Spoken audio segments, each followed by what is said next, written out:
പിതാവും പുത്രനും പരിശുദ്ധാത്മാവുമായ ത്രിയേക ദൈവത്തിന്റെ തിരുനാമത്തിന് എന്നേക്കും മഹത്വമുണ്ടായിരിക്കട്ടെ. ആമേൻ. കർത്താവിനാൽ ഏറ്റവും അനുഗ്രഹിക്കപ്പെട്ട പ്രിയ സഹോദരങ്ങളെ, മാർച്ച് 25 വചനിപ്പ് തിരുനാൾ, ദൈവമാതാവിനോടുള്ള അറിയിപ്പിനെ അനുസ്മരിക്കുന്ന മംഗളവാർത്ത തിരുനാളിന്റെ അഥവാ വചനിപ്പ് തിരുനാളിന്റെ ഈ ദിനത്തിൽ നമ്മുടെ ചിന്തയ്ക്കും ധ്യാനത്തിനുമായി നൽകപ്പെട്ടിട്ടുള്ള സുവിശേഷ ഭാഗം വിശുദ്ധ ലൂക്ക എഴുതിയ സുവിശേഷം 1-ാം അധ്യായം 26 മുതൽ 38 വരെയുള്ള വാക്യങ്ങൾ. കൃപ നിറഞ്ഞവളെ സ്വസ്തി, കർത്താവ് നിന്നോട് കൂടെ. ദൈവദൂതൻ മറിയത്തെ അഭിസംബോധന ചെയ്തത് ഇപ്രകാരമാണ്: ദൈവകൃപയാൽ നിറച്ച് ദൈവം മറിയത്തെ രൂപാന്തരപ്പെടുത്തി. അതായത് ദൈവം മറിയത്തെ തൻ്റെ ദൗത്യത്തിനായി വിളിച്ചപ്പോൾ തന്നെ അവിടുന്ന് അവളെ കൃപയുടെ പൂർണ്ണതയായ ദൈവപുത്രനെ ഉദരത്തിൽ വഹിക്കാൻ തക്കവിധം ദൈവകൃപയാൽ പൂരിതയാക്കി രൂപാന്തരപ്പെടുത്തിയിരുന്നു. നമ്മോടുകൂടെയും നമ്മിലുമുള്ള ദൈവ സാന്നിധ്യവും ദൈവിക ശക്തിയും ചൈതന്യവും നമ്മോടുള്ള ദൈവത്തിൻ്റെ സ്നേഹബന്ധവും ദൈവപ്രീതിയും ദൈവാത്മ നൽവരങ്ങളുമാണ് ദൈവകൃപ. ദൈവം നമുക്ക് നൽകിയ കൃപയുടെ പൂർണ്ണതയാണ് യേശുക്രിസ്തുവും അവനിലൂടെ നമുക്ക് ലഭിച്ച പാപമോചനവും രക്ഷയും പരിശുദ്ധാത്മ നൽവരങ്ങളും.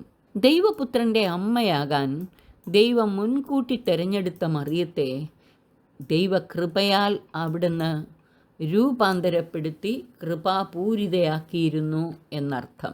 കർത്താവ് നിന്നോടുകൂടെ. ഇത് പഴയ നിയമത്തിൽ പല പ്രാവശ്യം ആവർത്തിച്ചിട്ടുള്ള അഭിവാദന ശൈലിയാണ്. ദൈവദൂതൻ്റെ അഭിസംബോധന കേട്ട് മറിയം വളരെ അസ്വസ്ഥയായി. ഈ അഭിവാദനത്തിൻ്റെ അർത്ഥമെന്തെന്ന് അവൾ ചിന്തിച്ചു. നീ ഗർഭം ധരിച്ചൊരു പുത്രനെ പ്രസവിക്കും, അവന് യേശു എന്ന് പേരിടണം. അവൻ വലിയവനായിരിക്കും, അത്യുന്നതൻ്റെ പുത്രൻ എന്ന് വിളിക്കപ്പെടും. അവൻ്റെ പിതാവായ ദാവീദിൻ്റെ സിംഹാസനം ദൈവമായ കർത്താവ് അവന് കൊടുക്കും. അവൻ്റെ രാജ്യത്തിന് അവസാനമുണ്ടാവുകയില്ല. ലൂക്ക 1:30 മുതൽ 33 വരെയുള്ള വാക്യങ്ങൾ. അതായത് ദൈവം ദാവീദിനോട് ചെയ്ത വാഗ്ദാനം 1 ദിനവൃത്താന്തം 17:11 മുതൽ 15 വരെയുള്ള വാക്യങ്ങൾ യേശുവിൽ പൂർത്തിയാക്കപ്പെടുമെന്ന് ദൈവദൂതൻ മറിയത്തിന് ഉറപ്പു നൽകി.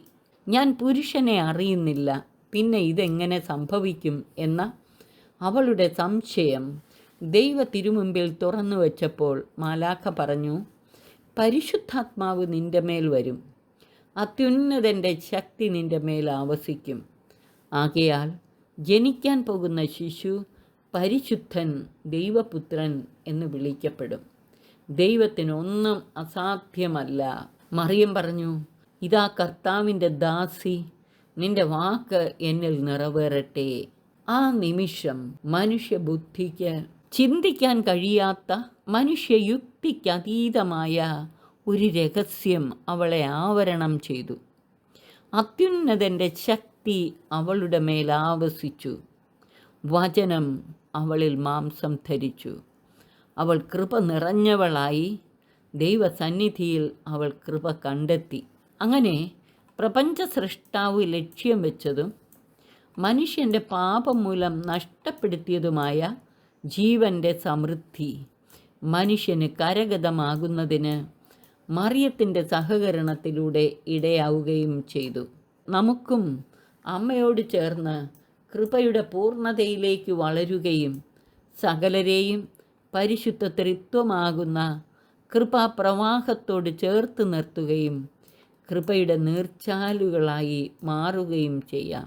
പരിശുദ്ധ അമ്മയെപ്പോലെ വചനം സ്വീകരിക്കുന്നവരിൽ അത്യുന്നതൻ്റെ ശക്തി ആവസിക്കുകയും രക്ഷകനെ ലോകത്തിന് നൽകാൻ ഇടവരുകയും ചെയ്യും.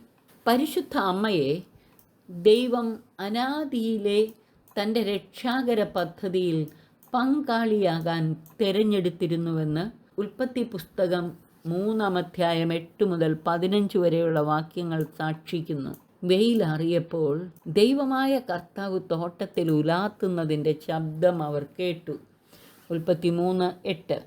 മനുഷ്യൻ്റെ പക്കലേക്ക് മനുഷ്യരൂപത്തിൽ ഇറങ്ങി വരുന്ന ദൈവത്തെ ഇത് സൂചിപ്പിക്കുന്നു. പുരുഷനും ഭാര്യയും അവിടുത്തെ മുമ്പിൽ നിന്ന് മാറി തോട്ടത്തിലെ മരങ്ങൾക്കിടയിൽ ഒളിച്ചു. അവിടുന്ന് പുരുഷനെ വിളിച്ചു ചോദിച്ചു, നീ എവിടെയാണ്? പാപഭാരത്താൽ ഭയന്നൊളിച്ച മനുഷ്യനോട് കർത്താവ് ചോദിച്ചു, തിന്നരുതെന്ന് ഞാൻ കൽപ്പിച്ച വൃക്ഷത്തിൻ്റെ പഴം നീ തിന്നോ? സ്വന്തം വീഴ്ചകൾ അനുതാപത്തോടെ ഏറ്റുപറഞ്ഞ് പരമകാരുണികനായ ദൈവത്തോട് മാപ്പപേക്ഷിക്കേണ്ടതിന് പകരം അവർ പരസ്പരം പഴിചാരി ഒഴിഞ്ഞു മാറാൻ ശ്രമിച്ചത് ശിക്ഷാവിധിക്ക് കാരണമായി. എങ്കിലും ദൈവത്തിൻ്റെ അന്തിമമായ വാക്ക് ശിക്ഷയല്ല, രക്ഷയാണ്. ദൈവത്തിൻ്റെ ശിക്ഷാവിധിക്കിടയിലുള്ള രക്ഷാ വാഗ്ദാനമാണ് 3:15 വ്യക്തമാക്കുന്നത്. നീയും സ്ത്രീയും തമ്മിലും നിന്റെ സന്തതിയും അവളുടെ സന്തതിയും തമ്മിലും ഞാൻ ശത്രുത ഉളവാക്കും. അവൻ നിന്റെ തല തകർക്കും.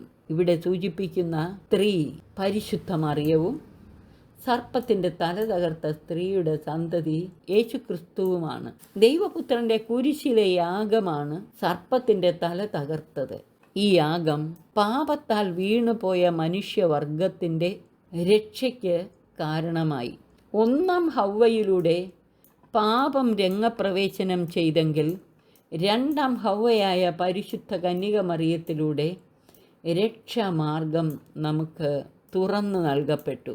അനുതാപപൂർവം സ്വന്തം തെറ്റുകൾ ഏറ്റുപറഞ്ഞ് നമുക്ക് മാപ്പപേക്ഷിക്കാം. തിന്മയുടെ ബന്ധനത്തിൽ നിന്ന് നമ്മെ മോചിപ്പിച്ച് ദൈവകൃപയാൽ നമ്മെ നിറയ്ക്കണമേ എന്ന് സർപ്പത്തിൻ്റെ തല തകർത്ത പുത്രൻ തമ്പുരാനെ പെറ്റ അമ്മച്ചിയോട് ചേർന്ന് നമുക്ക് അപേക്ഷിക്കാം. സൈന്യങ്ങളുടെ കർത്താവ് അരുളി ചെയ്യുന്നു, സൈന്യബലത്താലല്ല കരബലത്താലുമല്ല എൻ്റെ ആത്മാവിനാലാണ് നിങ്ങൾ വിമോചിതരാകുന്നത്. സക്കറിയ 4:7. അതിനാൽ നമുക്ക് വിശ്വാസപൂർവ്വം ഏറ്റുപറയാം, കർത്താവേ, ഞങ്ങൾ വിമോചിതരാകുന്നത് സൈന്യബലത്താലല്ല കരബലത്താലുമല്ല ഞങ്ങളുടെ ദൈവമായ കർത്താവിൻ്റെ ആത്മാവിനാലാണ്. ഇന്നത്തെ ലേഖന ഭാഗം കൂടെ നമുക്ക് ചിന്താവിഷയമാക്കാം. എബ്രായർക്കെഴുതിയ ലേഖനം 13-ാം അധ്യായം 1 മുതൽ 6 വരെയുള്ള വാക്യങ്ങൾ.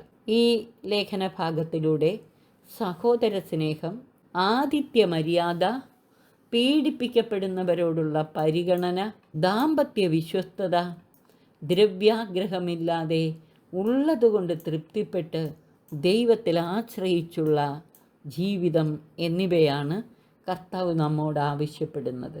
ഞാൻ നിന്നെ ഒരു വിധത്തിലും അവഗണിക്കുകയോ ഉപേക്ഷിക്കുകയോ ഇല്ല എന്ന് അവിടുന്ന് പറഞ്ഞിട്ടുണ്ടല്ലോ. അതിനാൽ നമുക്ക് ആത്മധൈര്യത്തോടെ പറയാം, കർത്താവാണ് എൻ്റെ സഹായകൻ, ഞാൻ ഭയപ്പെടുകയില്ല. കർത്താവേ, ഞങ്ങൾ വിമോചിതരാകുന്നത് സൈന്യബലത്താലല്ല കരബലത്താലുമല്ല സൈന്യങ്ങളുടെ ദൈവമായ കർത്താവിൻ്റെ ആത്മാവിനാലാണ്. നിരന്തരം ഇപ്രകാരം വിശ്വസിച്ചേറ്റു പറഞ്ഞ് ധ്യാനിച്ച് നമുക്ക് ശക്തി പ്രാപിക്കാം. പരിശുദ്ധ അമ്മയെപ്പോലെ ഇവയെല്ലാം ഹൃദയത്തിൽ സംഗ്രഹിച്ച് നിധി പോലെ സൂക്ഷിച്ച് ധ്യാനിച്ച് ദൈവചൈതന്യം ചുറ്റും പ്രസരിപ്പിക്കുന്നവരാകാം. ദൈവത്തിൻ്റെ ഇടപെടലിന് വഴിയൊരുക്കാം. സർവശക്തൻ നമ്മെ അനുഗ്രഹിച്ച് ആശീർവദിക്കട്ടെ. പിതാവിനും പുത്രനും പരിശുദ്ധാത്മാവിനും സ്തുതി, ആദിമുതൽ എന്നേക്കും. ആമേൻ.